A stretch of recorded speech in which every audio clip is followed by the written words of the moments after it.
बिस्मिल्लाहिर्रहमानिर्रहीम अस्सलाम वालेकुम दोस्तों, मैं आपकी खिदमत में हाजिर हूँ फॉरेक्स मार्केट में गोल्ड के इंट्राडे और शॉर्ट टर्म एनालिसिस के साथ। आज दोस्तों, आज सुबह 50 के आसपास सेल कराई ग्रुप में, तो वो सेल हमारी बहुत अच्छी चली और फिर उसके बाद हमने एक बाय किया। वो बाय का सिग्नल अभी भी चल रहा है। तो एक सेंटर में स्कैल्पिंग बाय थी, वो भी हमारी अच्छी चली, प्रॉफिट लिया वहाँ से। तो अब सिचुएशन क्या है, सिचुएशन देखने की हम कोशिश करते हैं। मैं आपको थोड़ा एक्सप्लेन करके बता देता हूँ।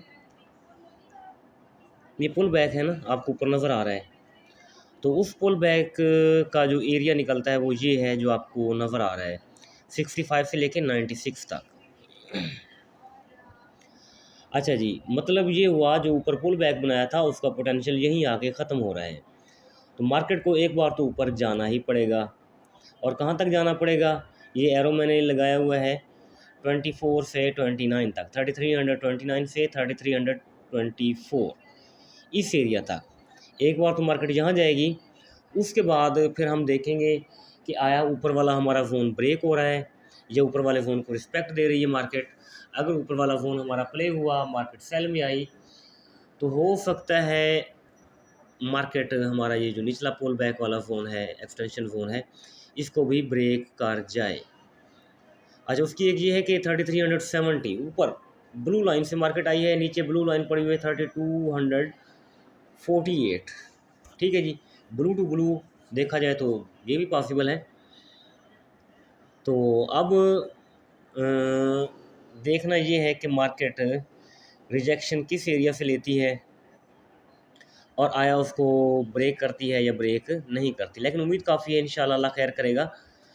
3324 से 3329 एक बार तो यहाँ से सेल की एंट्री हम ज़रूर डालेंगे, चाहे लाट छोटी ही क्यों ना हो। बहरहाल एक बार प्ले करने की कोशिश करेंगे, तो उसके बाद देखेंगे कि मार्केट क्या रिज़ल्ट देती है हमें।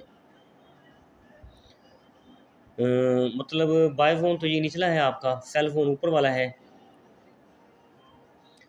तो बस ये दो जोन हैं, बाकी अगर कोई मार्केट ने पुल बैक बनाया तो उस हवाले से हम देखने की कोशिश करेंगे। छोटे टाइम फ्रेम में आके देखते हैं कि अभी कोई पुल बैक बना तो नहीं है मार्केट का।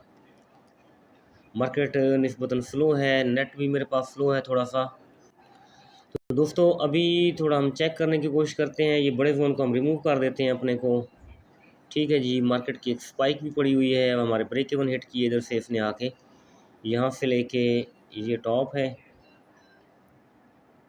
टॉप के बाद ये बॉटम बनाया। तो 3309 से 3312 यहाँ तक ये मतलब अगर जाना चाहे तो मार्केट ऊपर बआसानी इस एरिया में जा सकती है। लेकिन ये कोई पुल बैक अभी इतना कोई क्लियर या वाज़ेह नहीं है, क्योंकि जब तक इसका हाई ब्रेक नहीं होगा तो उस वक्त तक ये पुल बैक वैलिड नहीं होगा। क्योंकि हो सकता है लो ब्रेक कर दे तो फिर हम पुल बैक लेके बैठे रहें, इस तरह तो नहीं अच्छा होगा। तो बहरहाल अभी वेट करना होगा हमें। तो अगर मार्केट ये जो हाई बनाया है मार्केट ने अपना आज का अभी तक का 3304, इसको ब्रेक करेगी तो फिर इंशाल्लाह पॉसिबल है कि मार्केट 24 और 29 राउंड अबाउट वहाँ तक पहुँचने की कोशिश करे। इसको रिमूव कर देते हैं, ये कोई वैलिड नहीं है इतना। तो MT4 में आ जाते हैं। MT4 में एक चीज़ मेरे माइंड में आ रही है कि इस वक्त मैं आपको बताता चलूँ कि मैंने फेबो डाली हुई है प्रीवियस मंथ के ऊपर, यानी मंथ ऑफ अप्रैल। अप्रैल की कैंडल के ऊपर मैंने ये फेबो ड्रा की है। अभी प्लीज़ ड्रा कर लीजिएगा, क्योंकि अभी तो मई का मंथ चल रहा है।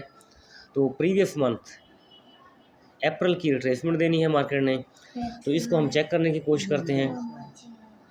अच्छा जी, डेली में आ जाइए या H4 में आ जाएं आप। तो मैं आपको बताता चलूँ इधर कुछ चीज़ें।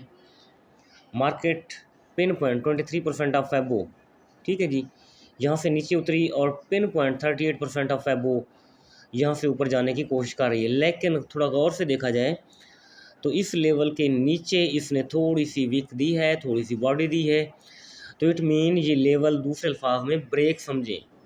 मार्केट ऊपर तो जाएगी, लेकिन बहरहाल उम्मीद है, मुझे उम्मीद है जिस तरह करके इसने ये स्ट्रक्चर बनाया है अभी, 84, 90, 96 राउंड अबाउट इस एरिया में। तो हो सकता है मार्केट यहाँ से ऊपर जाके नीचे गिरे, इस लेवल को ब्रेक करते हुए इस लेवल तक आ जाए 3226 तक, क्योंकि प्रीवियस मंथ का 38% ट्रेसमेंट हो चुकी है। तो ये जो ख्याल है, ये जो सोच है, वो इसलिए पैदा हो रही है कि ट्रंप ने टैरिफ को 9 जुलाई तक पोस्टपोन कर दिया है। ठीक है जी। तो फ्राइडे वाले दिन उसने टैरिफ की बात की थी, फिर उसने अगले दिन ये कहा कि टैरिफ को हम एक्सटेंड करते हैं, तो उसका डिसीजन हम 9 जुलाई को करेंगे।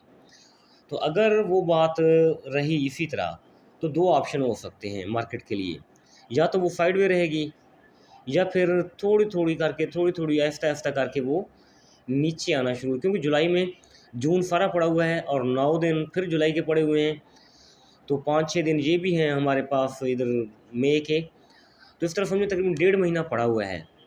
तो 1.5 महीना मार्केट के लिए एक अच्छा टाइम है।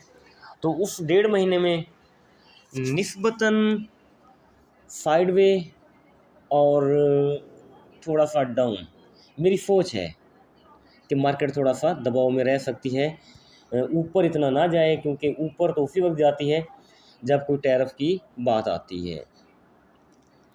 तो अभी देखते हैं कि मार्केट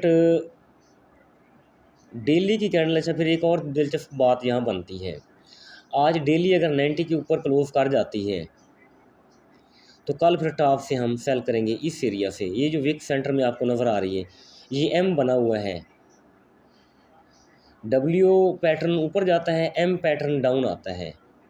ऐसे ही है ना, आपको इल्म होगा, आपको दिखाता चलूँ।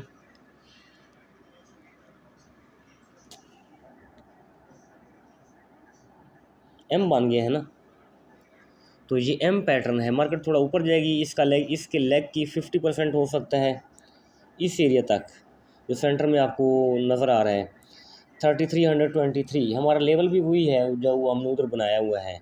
ठीक है जी। तो इस तक जाके फिर नीचे आएगी, क्योंकि एम पैटर्न में मार्केट आमतौर पर नीचे आया करती है।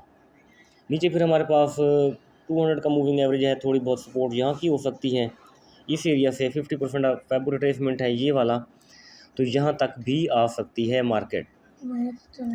आज की क्लोजिंग देखेंगे इंशाल्लाह 90 के नीचे है, तो फिर मंडे जूँ ही मार्केट थोड़ी ऊपर जाएगी तो टॉप से हम, सॉरी मंडे नहीं, कल के दिन के लिए, तो कल जूँ ही थोड़ी ऊपर जाएगी तो टॉप से फिर हम सेल करेंगे और मार्केट को नीचे लाने की कोशिश करेंगे। तो अगर 90 के ऊपर क्लोजिंग देती है तो फिर मार्केट को थोड़ा ऊपर जाने देंगे, तो फिर हम इस एरिया से सेल करने की कोशिश करेंगे। दोस्तों, जो वीडियो है कल तक के लिए इंशाल्लाह अल्लाह के हुक्म से मार्केट रिस्पेक्ट करेगी हमारे जोन्स को, लेवल्स को। बाकी जो चीज़ें होंगी इंशाल्लाह मैं ग्रुप में अपडेट करूँगा। तो अगर ग्रुप ज्वाइन करना चाहें तो जस्ट आईबी चेंज करें एक्सनेस या ऑक्टा की, तो ग्रुप मैं आपको जो ग्रुप में ऐड कर लूँगा। बहुत बहुत शुक्रिया, थैंक यू, अल्लाह हाफिज़।